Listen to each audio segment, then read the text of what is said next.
భారత ప్రధాని నరేంద్ర మోదీ గారు అటు ఇండోనేషియా, ఆస్ట్రేలియా, న్యూజిలాండ్ పర్యటనలో ఉన్నారు.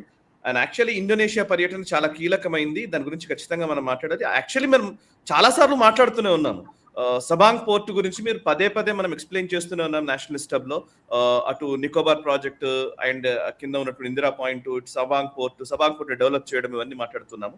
సబాంగ్ పోర్ట్‌ని భారత్ అండ్ ఇండోనేషియా కలిసి జాయింట్ డెవలప్‌మెంట్‌కి సంబంధించి ఒక అగ్రీమెంట్ కూడా సంతకం అయినట్టుగా తెలుస్తోంది. సో ఇప్పుడు ఇండోనేషియా టూర్‌లో మోదీ ఉన్నప్పుడే చైనాకు ఒక స్ట్రాంగ్ మెసేజ్ ఇచ్చారా అనిపించే విధంగా ఒక వార్తాంశం వచ్చింది. అదేంటనంటే Indian navy war ships Singapore లో డాక్ అయ్యాయి. INS Udaygiri, INS Kavaratti, INS Shakti, ఈ 3 కూడా సింగపూర్ లో డాక్ అయ్యాయి. అంటే ఇది ఒక మెసేజ్ లాగానే మనం చూడాలా సార్? లేదు ఏదో చెప్తున్నారు కానీ దానికి ఏదో ఆసియాన్ కి సంబంధించిన మ్యారిటైమ్ సమ్మిట్ ఏదో దాని గురించి మేము చేశామని చెప్తున్నారు కానీ బట్ లిటరల్లీ ఇది ఒక క్లియర్ స్ట్రాంగ్ వార్నింగ్ సైన్ లాంటిదేనా? ఒకసారి వివరాలు చెప్తారా? చైనా సంబంధించినటువంటి ఈ సో కాల్డ్ రీసెర్చ్ వెసల్స్ మనకు ఇండియన్ ఓషన్ లోకి వచ్చినప్పుడు శ్రీలంక పోర్ట్స్ లో కొలంబోలోనో హంబన్తోటలోనో పార్క్ చేసినప్పుడు, లేదా మనకు మాల్డీవ్స్ లో మాలేలో పార్క్ చేసినప్పుడు మన అపోజిషన్ అందరూ ఏమంటారు? మోదీ ఫెయిల్యూర్, మన దౌత్యపరమైనటువంటి ఫెయిల్యూర్, ఇది చైనా వచ్చేసింది చూడు, మన రక్షణ రంగం అంతా కూడా ఎక్స్పోజ్ అయిపోయింది, ఇది డిప్లొమాటిక్ ఫెయిల్యూర్, చైనాని ఏం చేయలేకపోతున్నారు, మన చేతిలో నుంచి మాల్డీవ్స్ జారిపోయింది, శ్రీలంక జారిపోయింది, మోదీ వచ్చాక అంతా నాశనం అయిపోయింది, ఇటువంటి డైలాగ్ కొడతారే. అటువంటిది ఈ రోజు చైనా వాళ్ళ బ్యాక్ యార్డ్ లో వాళ్ళ పెరట్లోకి వెళ్ళి మన యుద్ధ నావికలు తీసుకెడుతుంటే వాళ్ళు దాని గురించి ఎందుకు మాట్లాడరు? సో ఇది ఎంత సైలెంట్ గా జరుగుతోంది, ఇది ఎంత స్ట్రాటజీగా జరుగుతోంది. ఇది సింగపూర్ కి మన యుద్ధ నావికలు వెళ్ళాయంటే చైనాకి ఎంత కాలుతూ ఉండాలి, వాడికి ఎంత కోపం వస్తూ ఉండాలి. అంటే సౌత్ చైనా సీలో మనం గస్తీలు తిరుగుతున్నామంటే, సరే పేరుకి ఏదో సింగపూర్ నేవీను భారత నేవీ ఇద్దరు కలిసి ఏదో టెక్ కాల్స్ అంటారు, తర్వాత ప్రోటోకాల్స్ గురించి చర్చిస్తారు, ఒకరి కెపాసిటీ ఏంటి చూసుకుంటారు, ఒక మైత్రి పెంచుకోవడానికి వెళ్ళామని చెప్పొచ్చు. అందుకని చైనా పెద్దగా స్పందించలేదు.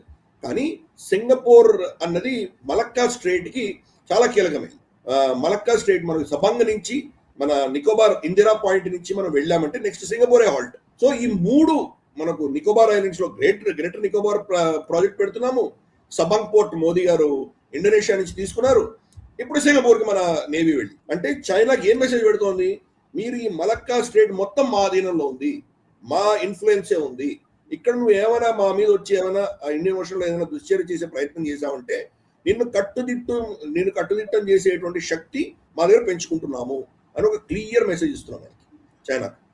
కాబట్టి ఇది ఒక పెద్ద న్యూస్. యాక్చువల్గా గతంలో కూడా మన పోర్ట్ కాల్స్కి వెళ్ళాము మన వాళ్ళు, మన షిప్పులు కానీ సబ్మరీన్స్ కానీ Indonesia, Brunei, Philippines, Vietnam, Papua New Guinea, ఇవన్నీ కూడా గస్తీలు తిరిగాము. సరే క్వాడ్ ఎలాగో ఉంది, క్వాడ్ దృష్ట్యా జపాన్ లో వాళ్ళు యుద్ధ విన్యాసాలు చేస్తే మనం కూడా వెళ్ళాము, ఆస్ట్రేలియాకి వెళ్ళాము, వాళ్ళు ఇక్కడికి వచ్చారు, మలబార్ ఎక్సర్సైజ్కి వచ్చారు, అది వేరే విషయం. కానీ ఇది మిగతా కూటమితో కాకుండా భారతదేశానికి సంబంధించిన మన అసెట్స్ మాత్రమే చైనా పెరట్లోకి వెళ్ళిందంటే కనుక పెద్ద స్టేట్మెంట్. ఇది తరచూ పెడుతున్నాం మనం. కాబట్టి వాడు మన మీద ఏం చేస్తున్నాడో దానికి కౌంటర్ మనం కూడా చేస్తున్నామని ప్రేక్షకులు అర్థం చేసుకోవాలి. ఇదేదో చిన్న పోర్ట్ విజిట్కి వెళ్ళొచ్చారన్న విషయం కాదు. అది మోదీ గారు ఇండోనేషియాలో ఉన్నప్పుడు సబంగ్ని మనకు అప్పచెప్పినప్పుడు మన షిప్పులు సింగపూర్ లో ఉండడం అనేది ఒక చాలా చాలా స్ట్రాటజిక్ మెసేజ్ చైనాకి పెడుతుంది. చైనా దేనికైనా భయపడుతుందంటే మలక్కా డైలమాగ్ భయపడుతుంది. వాళ్ళ మొత్తం 70-80% వాళ్ళ ఇంధనం, అంటే వాళ్ళకి కావాల్సిన ఎనర్జీ నీడ్స్ అన్ని ఇక్కడి నుంచే పెడతాయి. అక్కడ కట్టుదిట్టం చేశారంటే వాళ్ళు చాలా ప్రాబ్లమ్స్ వస్తాయి. అందుకనే వాళ్ళు ఏం చేశారంటే గత 30 ఏళ్లుగా స్టోరేజ్ కెపాసిటీ పెంచుకున్నారు. కానీ సంవత్సరంన్నర వరకు వాళ్ళు యుద్ధం చేసినా కానీ కూడా ఇంపోర్ట్స్ ఆగిపోయినా తట్టుకునేటువంటి కెపాసిటీ బిల్డ్ చేసుకున్నారు.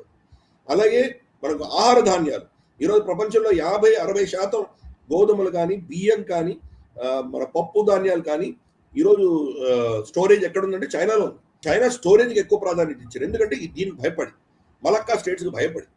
ఈ రోజు భారతదేశం అగ్రెసివ్ గా చైనాకి ఆ మెసేజ్ ఇస్తుంది. అవును, రేపటి రోజు నువ్వు కనుక హిమాలయాల్లో కానీ ఇంకేదైనా దుశ్చర్యలు చేయడమో, పాకిస్తాన్ తో కలిసి మా మీద ఏదైనా యుద్ధం ప్రకటించినటువంటి ఏమైనా చేస్తే నీ యొక్క అవసరాలను మేము కట్ చేసే కెపాసిటీ బిల్డ్ చేసుకుంటున్నాము అని ఒక క్లియర్ కట్ మెసేజ్ వెళ్ళింది. ఎక్కడ చైనా పేరు ఎత్తట్లేదు.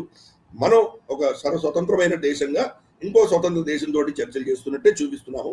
కానీ the elephant in the room అని ఇంగ్లీష్ సామెత ఉంది కదా, దీంట్లో ఉన్నటువంటి కీలకమైన మెసేజ్ చైనాకే పెడుతోంది. అద్భుతమైనటువంటి దౌత్యం ఒక ఫ్రంట్ ఫుట్ లో ఆడుతోంది మన ప్రభుత్వం. ఈ వీడియో మీకు నచ్చినట్టయితే లైక్ చేయండి, 10 మందికి షేర్ చేయండి. అలాగే కామెంట్ల రూపంలో మీ అభిప్రాయాలను మాతో పంచుకోండి. Nationalist hub group of channels ను సబ్స్క్రైబ్ చేసుకుని తెలుగునాట జాతీయవాద జర్నలిజాన్ని ప్రోత్సహించండి. ఈ వీడియో కింద ఉన్న బెల్ ఐకాన్ పై క్లిక్ చేయడం మర్చిపోవద్దు.